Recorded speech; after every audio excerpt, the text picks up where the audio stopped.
നമസ്കാരം. റാഫ്റ്റോക്ക് ഫുട്ബോളിലേക്ക് എവർക്കും സ്വാഗതം. ഫിഫ വേൾഡ് കപ്പിൽ ഇതാ ബ്രസീലിൻ്റെ റൗണ്ട് ഓഫ് 32 പോരാട്ടം തിങ്കളാഴ്ച രാത്രി ഇന്ത്യൻ സമയം 10:30. 29-ാം തീയതി രാത്രി ഇന്ത്യൻ സമയം 10:30. ബ്രസീലാണ് ജപ്പാനുമായിട്ട് കൊമ്പുകോർക്കാൻ പോകുന്നത്.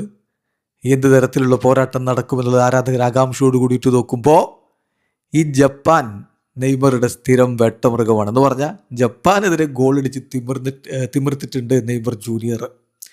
കൃത്യമായ കണക്കുകളിലേക്ക് നമ്മളൊന്ന് പോവുകയാണ്. അതായത് 9 ഗോളുകളാണ് നെയ്മർ ജൂനിയർ ജപ്പാനെതിരെ നേടിയിട്ടുള്ളത്. അതും വെറും 5 കളികളിൽ നിന്ന്. മാത്രമല്ല ബ്രസീലും ജപ്പാനും തമ്മിൽ ഫിഫ വേൾഡ് കപ്പിൽ ഇതിനു മുമ്പ് ഏറ്റുമുട്ടിയിട്ടുള്ളത് ഒരേ ഒരു തവണയാണ്. വേൾഡ് കപ്പിൽ ഏറ്റുമുട്ടിയത് ഒരേ ഒരു തവണയാണ്. അന്ന് ബ്രസീൽ 4-1 വിജയിച്ചു. 2006 സാക്ഷാൽ റൊണാൾഡോ ഫെനോമനോ ഇരട്ട ഗോളുകൾ നേടി. ജുനിഞ്ഞോ പെർണാമ്പുക്കാനയും ഗിൽബർട്ടോയും ഓരോ ഗോളുകൾ നേടി. അന്ന് ബ്രസീൽ തകർപ്പൻ ജയം സ്വന്തമാക്കിയതാണ്. അത് ആവർത്തിക്കുമെന്നുള്ളതാണ് ആരാധകർ ഉറ്റുനോക്കുന്നത്. എന്തായാലും നെയ്മറുടെ കാര്യത്തിലേക്ക് വന്നാൽ നെയ്മർ 79 അന്താരാഷ്ട്ര ഗോളുകളാണല്ലോ ബ്രസീലിന് വേണ്ടി നേടിയിട്ടുള്ളത്. അത് 31 വ്യത്യസ്ത ടീമുകൾക്കെതിരെയാണ്. അതിൽ ഏറ്റവും അധികം ഗോളുകൾ അദ്ദേഹം നേടിയിട്ടുള്ളത് ജപ്പാനെതിരെയാണ്. 9 ഗോളുകളാണ് നെയ്മർ ജപ്പാനെതിരെ നേടിയത്. നെയ്മറുടെ മറ്റ് ഗോളുകൾ വന്നത് ഏതൊക്കെ എതിരാളികൾക്കെതിരെ നോക്കാം.